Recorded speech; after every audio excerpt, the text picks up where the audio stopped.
নবনির্বাচিত মার্কিন president Donald ট্রাম্পের প্রশাসনে বিভিন্ন পদে মনোনয়ন পাওয়া প্রতিরক্ষা, আবাসন, কৃষি ও শ্রম মন্ত্রণালয়ের মনোনীত ব্যক্তিসহ অন্তত 9 জনের ওপর রয়েছে বোমা হামলার হুমকি। এ বিষয়ে প্রেসিডেন্ট জো বাইডেনকে জানিয়েছে হোয়াইট হাউস কর্তৃপক্ষ।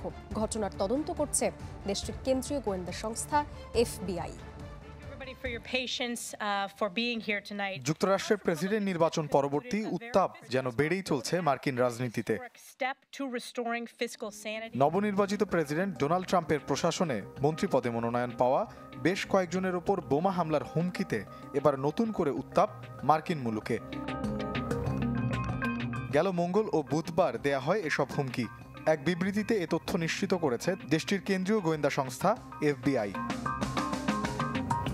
স্বামী ও 3 বছরের ছেলেকে নিয়ে ওয়াশিংটন থেকে নিউ ইয়র্কে যাওয়ার পথে পারিবারিক বাড়িতে বোমা হামলার হুমকি পান জাতিসংঘে মার্কিন রাষ্ট্রদূত হিসেবে ট্রাম্পের মনোনয়ন পাওয়া নিউ ইয়র্কের রিপাবলিকান পার্টির নারী কংগ্রেস সদস্য এলিস স্টেফানিক। সামাজিক মাধ্যম এক্সের বার্তায় পাইপ বোমা হামলার হুমকির তথ্য জানান ট্রাম্পের মনোনীত প্রতিরক্ষা মন্ত্রী পিট হেগসেথ। নিজ বাড়িতে একই ধরনের হুমকি পেয়েছেন যুক্তরাষ্ট্রের পরিবেশ সুরক্ষা সংস্থার প্রশাসক পদে ট্রাম্পের মনোনয়ন পাওয়া লি জেলডিন।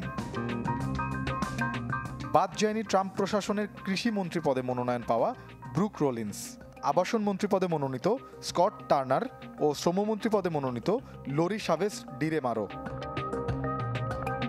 একই হুমকি পাওয়ার কথা জানিয়েছেন সম্প্রতি ট্রাম্পের প্রশাসনে অ্যাটর্নি জেনারেল পদ থেকে পদত্যাগ করা ফ্লোরিডার রিপাবলিকান কংগ্রেসম্যান ম্যাট গেটজো। তবে এসব হুমকির পক্ষে এখনও কোনো সত্যতা পায়নি এফবিআই। ফোন কলগুলোকে ভুয়া দাবি করলেও গুরুত্বের সাথে দেখছে এফবিআই। এ বিষয়ে জো বাইডেনকে জানিয়েছে হোয়াইট হাউস কর্তৃপক্ষ।